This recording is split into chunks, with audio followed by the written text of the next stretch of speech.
감사합니다. 아멘. 자리에 모두 하겠습니다. 우리 아까 방금 전에 읽은 시편 126편 말씀 1절 말씀 한번 다시 한번 읽어볼까요? 같이 한 목소리 한번 읽어보겠습니다. 1절 말씀 읽어보겠습니다. 여호와께서 시온의 포로를 돌려보내실 때에 우리는 꿈꾸는 것 같았도다. 아멘. 우리에게 하나님께서 새로운 꿈을 꾸게 하실 줄로 믿습니다. 여러분, 세상이 우리에게 주는 것과 기대와 또 정의와 다른 하나님이 우리에게 열어주시는 꿈, 하나님께서 성취해 가시고 또 그 꿈을 이루어 가신 하나님을 붙잡고 우리의 걸음이 나아갈 수 있도록 인도해 주실 줄도 믿습니다. 여러분, 우리가 살아가는 세상에는 수많은 구원자들이 있습니다. 이렇게 말하니까 이상하죠?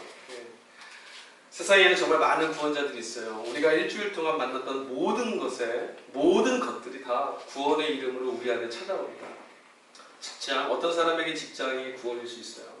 어떤 사람에게는 학식이, 공부가, 학교가, 어떤 사람에게는 어떤 능력이, 어떤 사람에게는 어떤 경험이 자신의 내일을 구원해 줄 것 같은, 자신의 내일을 장담해 줄 것 같은 그런 구원의 이름이 될 수도 있습니다.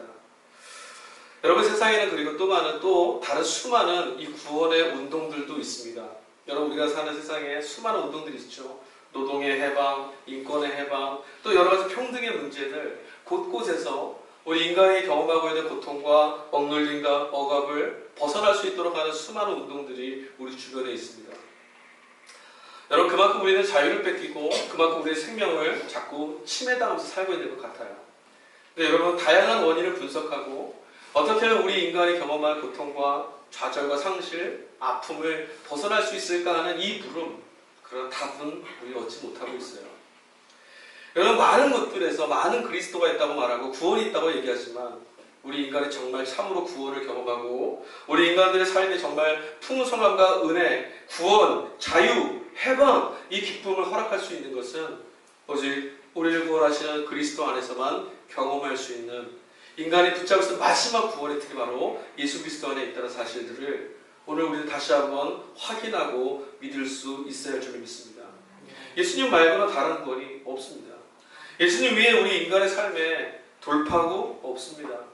예수 그리스도 말고 하나님이 우리에게 열어주실 다른 약속은 존재하지 않습니다.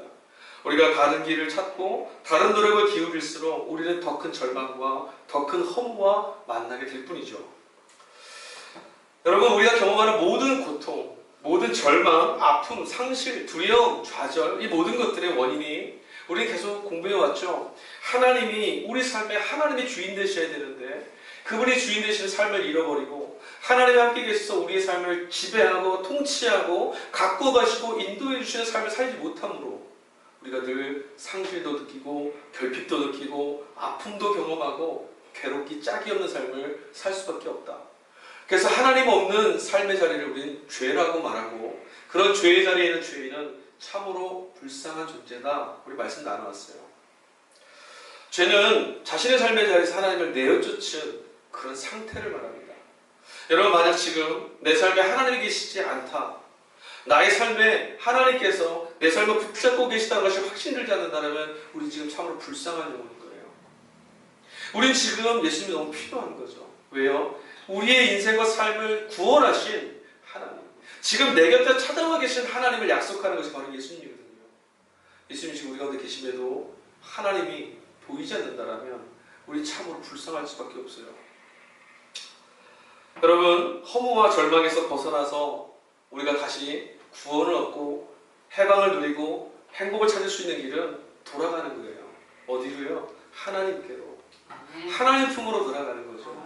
예수님을 통해서 우리는 뭘 만나야 되냐면 성공을 만나는 것이 아니라, 예수님을 통해서 우리가 뭘 가져야 되냐면 세상의 명예를 갖는 게 아니라 예수님을 통해서 우리의 주인 되신 하나님이 어디 계신지를 발견하고 예수님을 통해서 하나님이 지금 내 안에서 무슨 일을 행하시는지를 볼 수 있어야 되는 거예요. 예수님을 통해서 우리는 오늘 이 시대에 아무것도 살 수 없다고 말하는 이 절망의 시대에 그러나 하나님이 일하고 계시다는 것을 볼 수 있어야 되는 거죠. 예수를 믿는 자들에게는 지금 이 시대에도 이 시대를 관통하며 역사하시는 하나님의 그림자가 보이는 거예요. 저는 오늘 예배하고 참여하신 저와 여러분 모두에게 그리스도이신 예수님을 통해서 하나님이 우리의 삶 가운데 동행하심을, 여러분의 삶의 주인이 되셔서 지금도 함께 하고 계심을 믿으실 수 있기를 간절히 축복합니다. 여러분, 여전히 우리는 하나님을 떠나 있는 죄의 관성에 매여서 살게 됩니다. 예수께서 우리를 구원하셔서 하나님 자녀로 삼아주시는데 불구하고 이전에 하나님 없이 살던 그 모습이 우리 안에 여전히 자리 잡고 있어요. 때때로 쉬지 않고 우리 안에 계속 뭐가 찾아오냐면 내 삶에 하나님이 없으면이라고 하는 자리를 자꾸 돌아보게 되죠. 여러 가지 모습으로 나타납니다. 어떨 때는 하나님 믿어지지 않는, 하나님 믿지 못함으로 나타날 때도 있고, 때로는 염려와 근심과 불안으로 우리의 삶에 하나님이 계시지 않는 것 같은 이전의 모습을 자꾸 기억해내는 거예요. 왜 두렵습니까? 지금 하나님이 계시지 않은 것처럼 보이니까 두려운 거예요. 하나님의 계심을 우리가 볼 수 있다면 무엇이 두렵겠어요? 그러나 두려움과 염려는 뭐예요? 하나님이 지금 여기 계심을 보지 못하게 하는, 이전에 하나님을 내 삶에 몰아내버렸던 죄의 관성이 나를 끌고 가고 있다는 것을 우리는 알아야 돼요. 여전히 우리는 하나님 없이 우리 힘으로, 하나님 없이 허우적거리며 살고 있습니다. 한 주간의 삶을 가만히 돌아보면 기쁨으로 돌아오신 분과 아픔과 무게감을 가지고 돌아오신 분의 차이가 하나 있어요. 무엇이냐면 이거죠. 한 주간의 삶을 누가 살아냈느냐, 그 주어가 좀 달라요.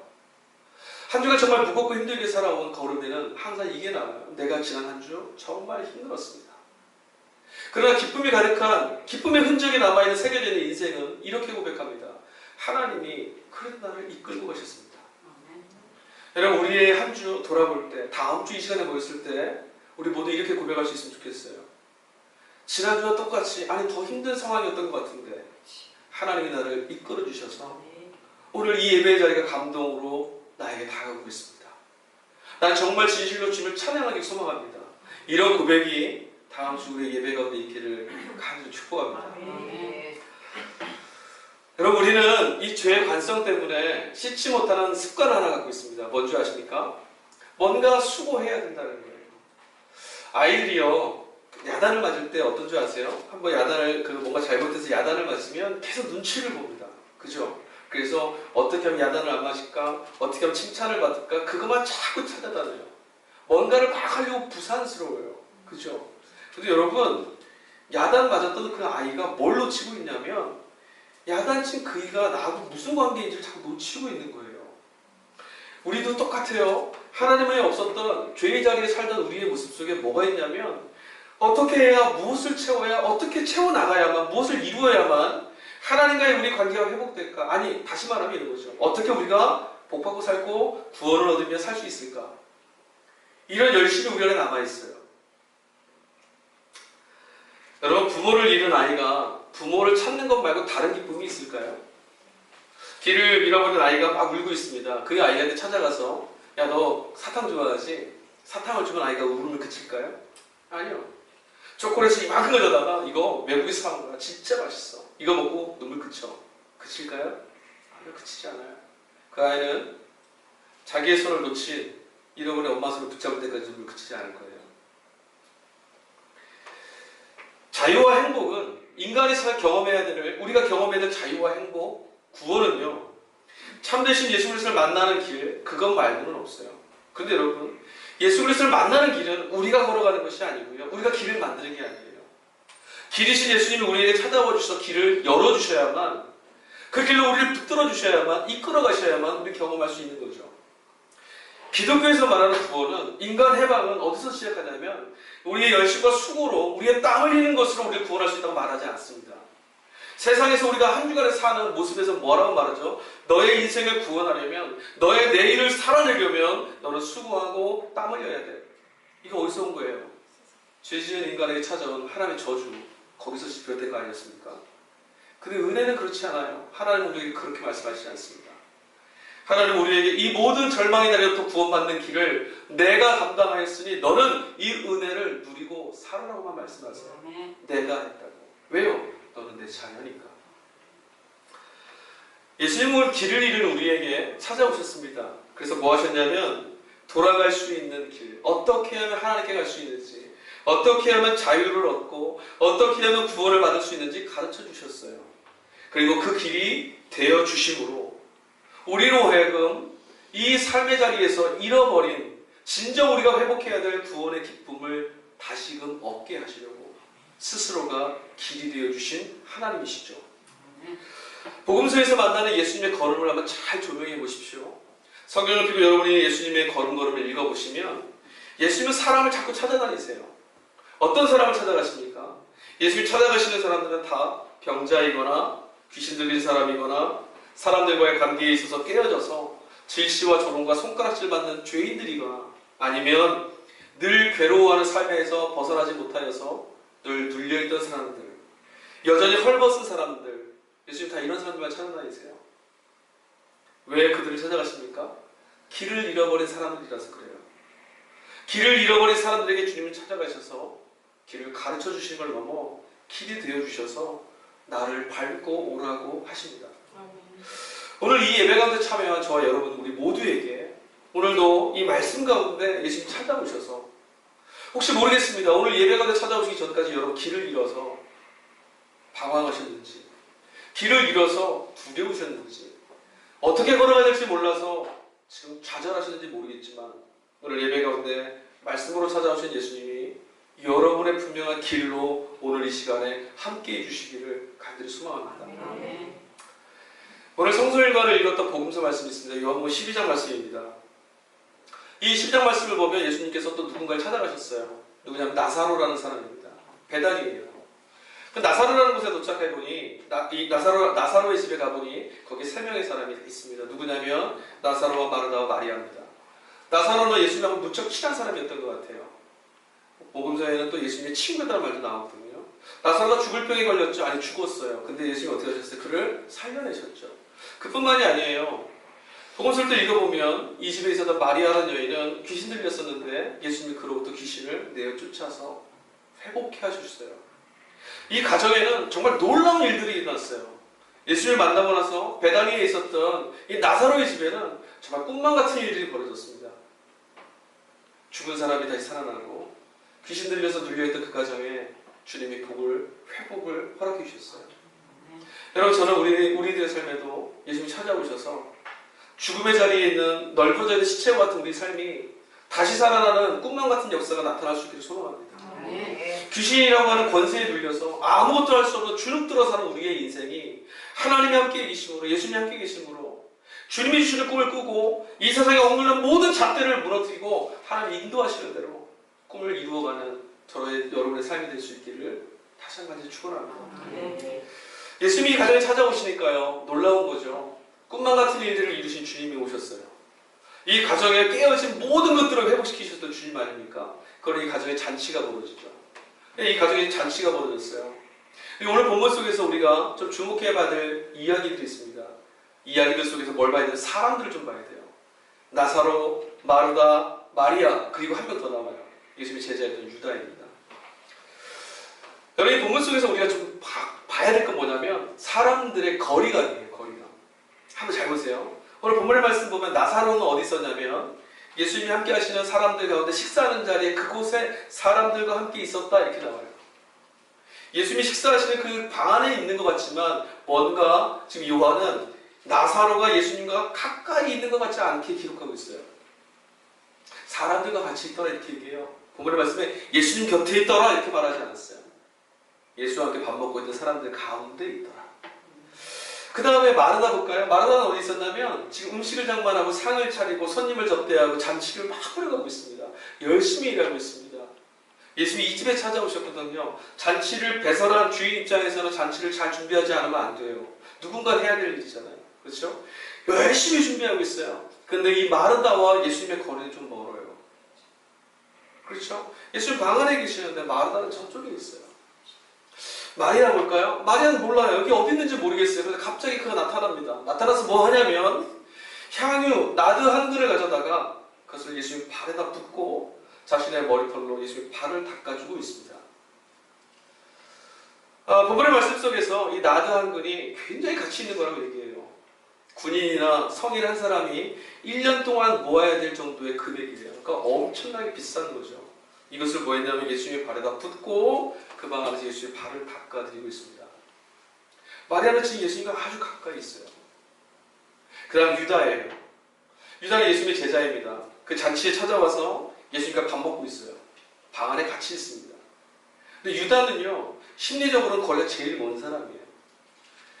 마리아가 예수님께 이 향유를 붓고 있을 때 유다는 이렇게 말합니다. 야, 저 비싼 걸 저렇게 붓다니. 저것을 가지고 불쌍한 사람들, 가난한 사람 나눠주면 얼마나 귀하게 사용할 텐데. 유다의 관심은 어디에 있냐면 돈에 있습니다. 유다는 예수님 곁에 있음에도 불구하고 예수님과 거리가 너무 멀었어요. 마리아는 지금 이 공간에 같이 있지는 않았지만 예수님의 발밑까지 찾아갑니다. 마리아에게 중요했던 건 오늘 이 가정에 정말 중요한 이 잔치가 벌어진 목적과 이유를 분명히 알았던 거죠. 왜 잔치가 벌어졌어요? 예수님 때문에. 그들의 가정에, 절망이 가득했던 그들의 가정에 꿈만 같은 일을 이루신 예수님, 자신의 운명을 자유로 해방으로 구원하신 예수님이 찾아오셨기 때문에 그에게는 예수님 말고 다른 건 보이지 않았어요. 여러분, 우리가 정말 좋아하는 것, 우리에게 정말 중요한 것 외에는 다른 건 원래 보이지 않는 거예요. 내가 이것을 좋아한다고 말하지만 다른 것도 보이면 여전히 이건 나에게 유일한 만큼 중요한 건 아닌 거죠. 마리아에게는 오직 예수님밖에는 보이지 않았어요. 왜요? 그의 인생을 구원한 유일한 분이거든요. 여러분, 우리의 걸음은 지금 예수님과 얼마나 가까이 있습니까? 우리의 인생에 새로운 일을 해가시고 구원하실 예수 그리스도와 우리의 마음과 우리의 영혼은 얼마나 가까이가 있습니까? 예수님이 무엇을 하실까? 예수님이 어떻게 하실까? 무엇을 우리에게 주실까 말고요. 예수 그리스도와 우리는 얼마나 가까이에 있습니까? 이게 오늘 본문의 핵심이 아닐까 싶습니다. 이곳에서 만나는 이들은 모두 우리들의 삶을 보여주는 것 같아요. 마리아, 마르다, 나사로, 유다, 그리고 그 주변에서 많은 잔치에 참여했던 사람들 다 우리들 모습하고 겹쳐 있어요. 본문에서는요, 요한은 이 본문 속에서 뭔가 우리에게 전해줄 목적만 갖고 있어요. 다른 거 설명할 필요가 없는 거죠. 요한은 이렇게 말하는 거예요. 주님의 시선으로 보는 것하고 우리의 시선으로 보는 게 뭔가 좀 다르다는 거죠. 주님도요, 이 잔치자리에서 음식도 준비되어 있고 자기를 수고하는 사람들도 있고 많이 있었지만 오늘 이 잔치에서 자신의 발밑에 무릎 꿇고 자신을 부여하고 있는 마리아밖에 보지 않고 있어요. 여러분, 우리가 혼자서 음식 준비하거나 마르다를 보면 조금 마음이 불편해집니다. 왜 혼자 저러고 있어야 되죠? 다른 사람들 뭐 하는 거예요? 나사로는 예수님 곁에 가서 다른 사람도 식사하고 있어요. 우리 명절 때 보면은 흔히 보는 모습이에요. 마리아는 어디선가 혼자 나갔다가 자기가 준비했던 고기한 거 들고 와서 방 안에서 그걸 깨고 그걸 드림으로 예수님의 사랑을 독차지하고 있습니다. 얄밉죠. 준비를 내가 다 하고 있는데. 무지 열심히 하고 있는 마르다 보면 안쓰러운 거예요. 그러나 여러분, 예수님이 마르다를 사랑하지 않는 건 아니에요. 예수님의 관심은 뭐가 있냐면 이 잔치에 참여한 모든 이들, 아니 이 잔치를 읽고 있는 우리에게 가치를 바꿔주시길 원해요.